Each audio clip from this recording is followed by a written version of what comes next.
Hello everyone, welcome back to my channel food and craft with Manju. Friends, आज मैं आप सब लोगों के संग शेयर करने जा रही हूँ छठ के महापर्व पर बनाए जाने वाली महाप्रसाद की, जिसे कहते हैं ठेकुआ। और इसे बनाना बहुत ही आसान है। कुछ चीज़ों का ध्यान रखा जाए तो ये बिल्कुल परफेक्ट बन करके तैयार होती है। तो इस छठ पूजा में अगर आपके घर छठ पूजा हो रही है तो इस तरीके से आप इस प्रसाद को बना करके तैयार कर सकते हैं और इसे बनाना बहुत ही आसान है। तो चलिए मैं आपके संग शेयर करती हूँ कैसे बनाया जाता है ठेकुआ। और अगर आपके घर पूजा नहीं भी हो रही है तो भी आप ऐसे ही इसे बना सकते हैं खाने के लिए। बहुत ही स्वादिष्ट और बहुत ही अच्छी बन करके तैयार होती है। तो वीडियो को लास्ट तक ज़रूर देखें। मैं इसमें सारे टिप्स और ट्रिक्स शेयर करूँगी जिससे ये एकदम परफेक्ट बने।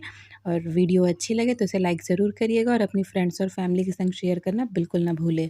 तो ठेकुआ बनाने के लिए सबसे पहले हम यहाँ पे लेंगे 2 कप गुड़। गुड़ को मैंने बारीक-बारीक काट लिया था। मतलब अगर आपके पास गुड़ का पाउडर ना हो तो गुड़ को आप चाकू से बारीक-बारीक इसी तरीके से काट लें।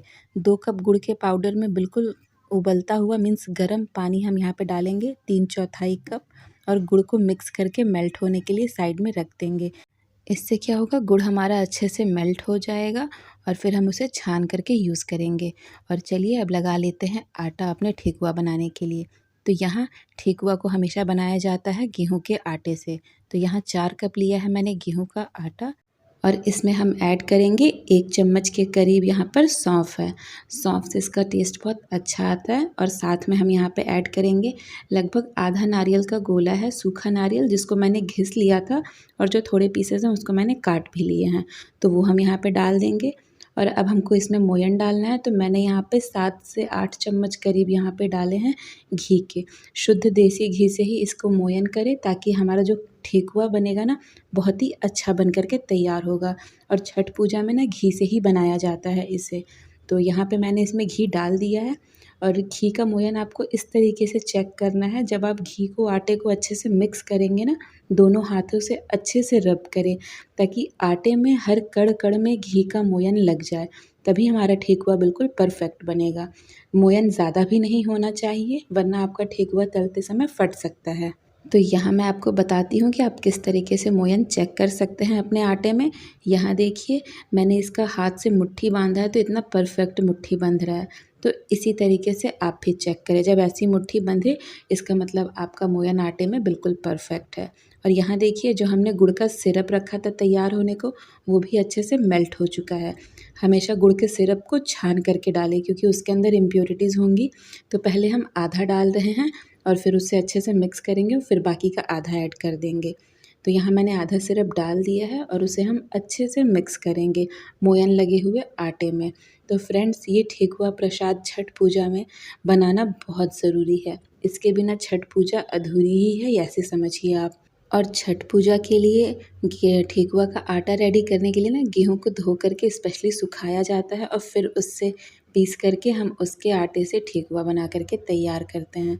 तो दोस्तों, ये जो छठ का महापर्व है इसकी मान्यता यूपी बिहार में बहुत ज़्यादा है और अब तो ये पूरी दुनिया में भी किया जाने लगा है। तो यहाँ देखिए, मैंने इसका आटा लगा करके तैयार कर लिया है और इसका आटा बिल्कुल भी गीला नहीं होना चाहिए। आप देख सकते हैं मैंने सारा का सारा सिरप यूज़ कर लिया है और छन्नी में भी जो इसके रेसिड्यूज़ हैं वो डिस्कार्ड कर दिए हैं। और ये जो आटा तैयार किया है हमने, इस आटे में क्रैक्स दिख रहे हैं, बिल्कुल नॉर्मल है। ठेकुआ का आटा इसी तरीके से लगाया जाता है, बिल्कुल स्मूथ आटा नहीं होता है, थोड़ा सा सख्त ही होता है ये। और अब हम क्या करेंगे, इस आटे से छोटे छोटे लोई के पोर्शंस काट लेंगे, जिस भी शेप या साइज़ में हमें अपना ठेकुआ बनाना है। तो इसी तरीके से मैं सारे के सारे आटे से ना छोटे छोटे पेड़े काट करके तैयार कर लेती हूँ सेम साइज़ के। और फिर उसके बाद आपको बताती हूँ कि इसे बिना सांचे के कैसे बनाया जाए। तो यहाँ देखिए, मैंने सारे के सारे पेड़े काट लिए हैं और अब एक पेड़े को लेकर के हम उसमें फोक से इस तरीके से डिज़ाइन कर देंगे। तो हमारा एक डिज़ाइन तो ये हो गया। और दूसरा डिज़ाइन मैं आपको दिखाती हूँ। हमारे सबके घर में ऐसी छन्नी तो होती ही है जिससे हम पूड़ी वगैरह तलते हैं। उसको बैक साइड से हम उसके ऊपर एक रख के ठेकुआ इस तरीके से प्रेस करेंगे ना, तो ये देखिए, उसके ऊपर बिल्कुल परफेक्ट डिज़ाइन बन करके तैयार हो गई है।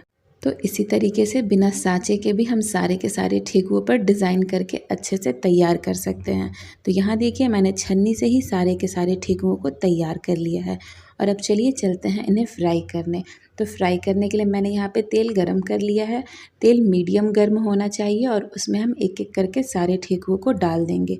और ठेकुओं को डालने के बाद ना हमें उसे झांझरा जो होता है उससे नहीं चलाना है, स्पून से धीरे धीरे पलटना है जब ठेकुए एक तरफ से गोल्डन हो जाए। तो आप यहाँ देख सकते हैं ठेकुओं में कितना सुंदर सुनहरा सा कलर आ गया है एक तरफ से। और अब हम उसे टर्न कर देंगे दूसरी तरफ से सेकने के लिए। ठेकुओं को सेकने के लिए हम फ्लेम को बिल्कुल लो टू मीडियम रखेंगे। लो टू मीडियम फ्लेम पर ही ये ठेकुए बिल्कुल अंदर तक अच्छे से सिक जाएंगे और बहुत ही सुंदर बन करके तैयार होंगे।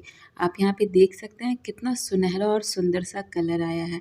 ये बहुत ही स्वादिष्ट बन करके तैयार होते हैं और बहुत ही क्रंची और खस्ता होते हैं। तो यहाँ देखिए मैंने ठेकुओं को इसी तरीके से सेक लिया है और ये बिल्कुल परफेक्ट दोनों तरफ से पक चुके हैं। एक बैच ठेकुओं को सेकने में आपको कम से कम 8 से 9 मिनट लग सकता है, क्योंकि हमें इन्हें लो टू मीडियम फ्लेम पर सेकना है। और इसी तरीके से सारे के सारे ठेकुओं को छन्नी में निकाल करके फिर हम इसे थाली में ट्रांसफ़र कर लेंगे। अभी ये ठेकुए गर्म हैं तो अभी ये थोड़े से आपको नरम लगेंगे, पर जैसे जैसे ये ठंडे होंगे बिल्कुल खस्ता और क्रिस्पी हो जाएंगे। तो यहाँ देखिए इसी तरीके से मैं दूसरे बैच को और सारे के सारे ठेकुओं को फ्राई कर लूँगी दोनों तरफ से गोल्डन होने तक। तो आप जब भी ये ठेकुआ बनाएं तो 2-3 चीज़ों का ध्यान रखें। पहले पानी की मात्रा हमें इसमें ज़्यादा नहीं करनी है। मतलब आपने देखा मैंने 2 कप गुड़ था, उसमें मैंने 3/4 कप पानी डाला है और उसी से हमने ये सारा आटा लगाया है। आटा बहुत ज़्यादा नरम नहीं होना चाहिए, सख्त आटा होगा ठेकुओं का। और तीसरा टिप कि हम इसे फ्राई करेंगे बिल्कुल लो टू मीडियम फ्लेम पर, तेज़ आंच पे बिल्कुल भी फ्राई नहीं करेंगे, वरना हमारे ठेकुए ऊपर से तो कलर पकड़ लेंगे और अंदर से कच्चे रह जाएंगे। तो इसी तरीके से जब आप भी बनाएंगे ना ठेकुआ, तो पहली बार में ही बिल्कुल परफेक्ट और बिल्कुल अच्छा बन कर के तैयार होगा। तो देखा आपने इसे बनाना कितना आसान है, कोई भी मुश्किल काम नहीं है इसे बनाना। तो इसी तरीके से आप इस ठेकुए को बना सकते हैं। और अभी मैं आपको इसे तोड़ करके भी दिखाऊंगी कि ये ठेकुआ कितना खस्ता और क्रिस्पी बन करके तैयार हुआ है। बहुत ही अच्छा प्रसाद बन करके तैयार हुआ है। तो अगर आप चाहें तो आप भी इसी तरीके से बनाएं। और अगर फ्रेंड्स आपको ये रेसिपी अच्छी लगी हो ना, ये वीडियो अच्छी लगी हो, तो इसे लाइक करना बिल्कुल भी ना भूलें। और यहाँ देखिए दोनों तरफ से कितना सुंदर सा कलर आया है।